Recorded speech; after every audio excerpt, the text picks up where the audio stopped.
Hi everyone, nice to meet some of you, and nice to see some of you who I already know again.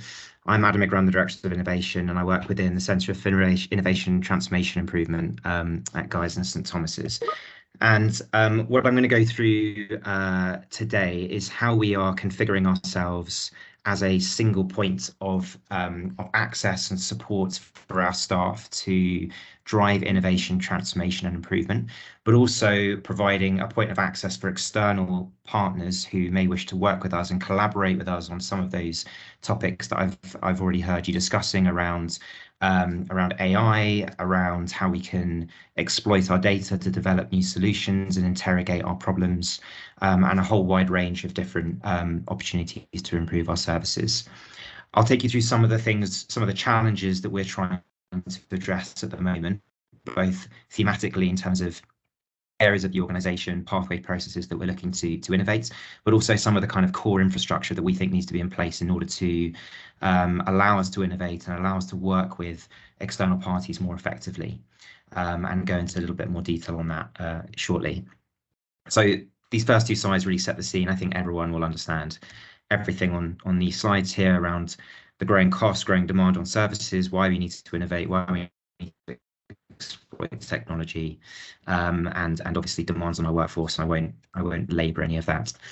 So what we kind of felt, I think, over the last year or two, or in particular Nadine and Lawrence, who have really driven the strategy for CITI, felt is that we have various different disparate functions across Guy's and St Thomas's, and indeed beyond across KHP, many of whom are trying to work on these key problems that we face as a healthcare system, and that we present quite a fragmented system to external parties, but also to internal members of staff who simply have a problem or have an opportunity. And it's that fragmentation often that makes it very difficult to actually get stuff done and deliver change. So what we were looking to do is bring together some of those capabilities under the umbrella of CITI within GSTT, but also form much closer links with some of those departments and teams that sit in our kind of wider network, and make sure that we have a much more joined up, holistic, easy to access set of processes and systems for all of our key stakeholders to access. And this slide tries to kind of lay out the different capabilities that we have within CITI. So we have our kind of legacy transformation and improvement teams that previously known as Care Redesign, but really what they're about is driving quality improvement, improving people's skills, or upskilling people in quality improvement methodology, and also leading a set of large-scale improvement programs that meet our most pressing needs at the moment, and I'll touch on those shortly.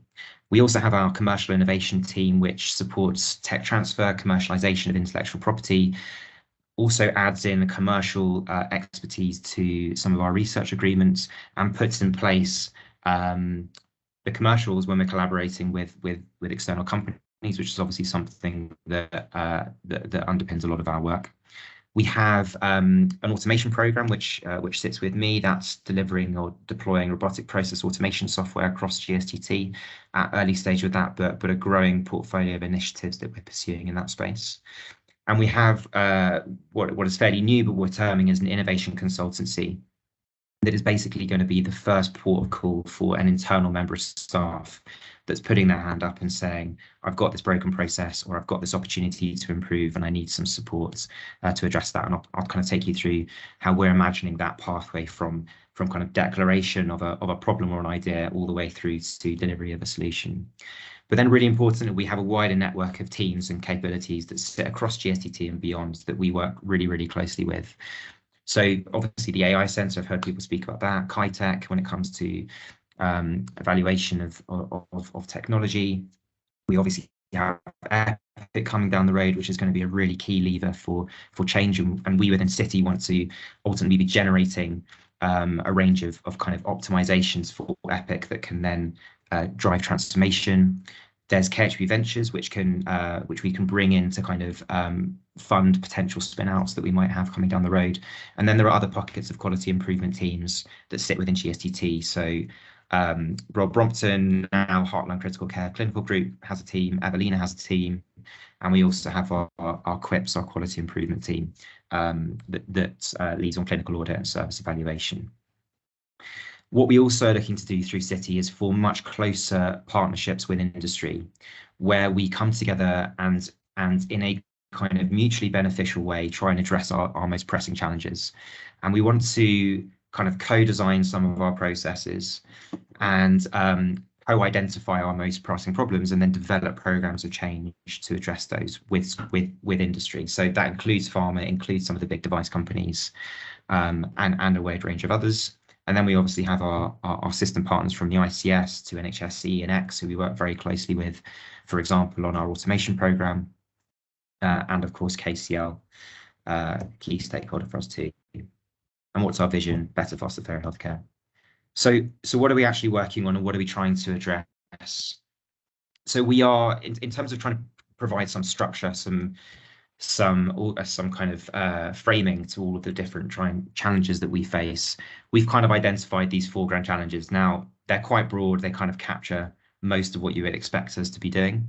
But I think I think they hopefully kind of articulate some of the key areas and key opportunities that we've got. So, and I won't talk about these in too much detail, but clearly AI and automation as technologies underpin and can facilitate a whole wide range of transformations that span these other 3 areas and beyond. So we are investing in our automation program. We're investing in our clinical scientific computing team. We're working with our charity partner to try and support us on that journey. And we're looking at exploiting this capability that we've already got and developing it further so that we can address key problems that we face, from risk stratification to intelligent scheduling to efficiencies in our administrative processes to supporting the EPIC rollout, and really building up that capability within the organisation. Remote care is all about out of hospital care with an emphasis on non-admitted services. So that is about how we monitor patients while they're sitting on our waiting lists, how we try and drive early discharge from hospital by the use of virtual wards and remote monitoring at home, how we move away from a very fixed, regular follow-up model for outpatients to one that is more flexible, responsive to a particular patient's needs and circumstances, so that we can deploy, virtual clinics or remote monitoring or the use of wearables according to the actual need and circumstances, like I say, of that patient. Surgical care, improving the productivity of our operating rooms, but also developing the whole perioperative pathway so that it's much more effective at monitoring patients whilst they unfortunately at the moment wait on waiting lists for quite a lot of time. And also how we bring in technology like robotics to improve productivity, improve outcomes. And then genomics and precision medicine as a kind of slightly separate grand challenge. Clearly, this is a suite of technologies that's really going to drive improved outcomes going forward, and we're looking at how we can build out what we've got in the Guy's Cancer Centre and build on what we developed through the BRC, and work with industry further in that space. So there are a range of initiatives that we've got underway that focus on our most pressing operational needs, and these are the things that the delivery team, the transformation improvement team, are focused on working on at the moment. So we have a large inpatient flow program at the moment. This is ultimately looking at improving length of stay on our wards, looking at making sure that the safer bundle that's kind of propounded by NHS Improvement England is widely rolled out across our wards and our clinical teams. We have estimated date of discharge in place, clinical criteria for discharge, all of that sort of stuff. We have a program looking at elective surgical performance, so implementing 642, trying to make sure that all of our theatre capacity is booked into, looking at on-the-day operational processes, and it's previously looked at our pre-operative processes as well. And then there's a separate program looking at risk stratification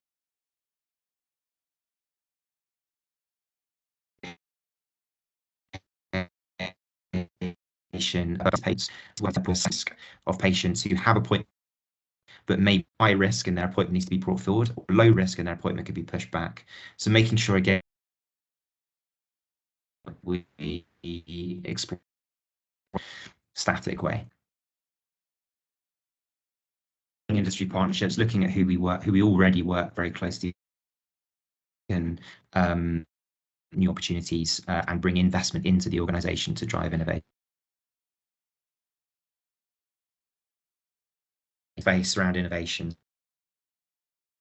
So know that that in an agile, flexible fashion, as an industry who are at the leading edge of technology and are desperate for the range and breadth of service we have within GSTT. Okay, so building blocks for innovation. So we know we need to engage much more effectively with our staff, and we want to generate more ideas and make sure that we have everyone from across the organization at all grades engaged in the whole innovation, transformation, improvement agenda. So we're developing a sort of network within the organization to drive that ideation. And the innovation consultancy that I mentioned before is that first port of call. So they'll work really proactively with people that do come forward and try and work out how we take those ideas forwards. Then there are various different things at the kind of the slightly end point of the spectrum, that sort of further towards the delivery end of the spectrum, that we're looking at developing further too. So having a wide range of models through which we collaborate with the private sector and with industry partners as cross research and also kind of commercial collaboration. So we're looking at how we can put in place a kind of middle ground of research, of collaborative research that sits between kind of investigator-led and commercially sponsored trials, where we co-develop protocols, we co-execute the research, we co-share the benefit. And that, I think, will position us much more effectively to work with SMEs who can't necessarily go down the kind of clinical trial sponsorship route. And then sitting aside from research, we need to better define the models by which we collaborate with companies commercially to co-develop products, to evaluate their products, to do post-market surveillance, and also to exploit our data, so to enter into commercial data partnerships. So we want to get to a point of real clarity about the terms by which we will engage in those different areas with companies, and how we make a decision and what the governance is that wraps around that. And then specifically on commercial data partnerships, we need to have a clear process by which we assess the social value, the commercial value, the information governance, and also how we engage with patients and the public to make a decision about when we're going to share data with a company to develop a product or for other means. So get much tighter on that governance. Then in terms of the kind of commercialization of intellectual property and turning ideas and inventions into a commercialized reality, we are looking at turning our IP policy into the most inventor-friendly IP policy in the NHS to really incentivize people to engage with innovation, and also develop our process for spin-out so that it's much clearer what support we can offer as an innovation team, and in particular as a commercial innovation team and as a legal team, to people who have an invention that can be commercialized and they want to set up a company to take that forward. So we're trying to put all these building blocks in place over the next few months and hopefully develop that kind of that suite of tools and that ecosystem that really supports innovation. So just finally, this is the team. This is the kind of the process that we're thinking, will work for us, from having a problem identified to assessing the scale, the opportunity of that problem if we were to address it, through to what kind of route we need to go down. Is this a small scale quality improvement project? Is it a large scale program of change that we need? Is it something technological that sits more within innovation? Is it something that Epic can do? And if so, go down that route. Is it something that Epic can't do, but that is already available on the market? And we should then go and see if we can work with someone in the private sector to deploy or develop.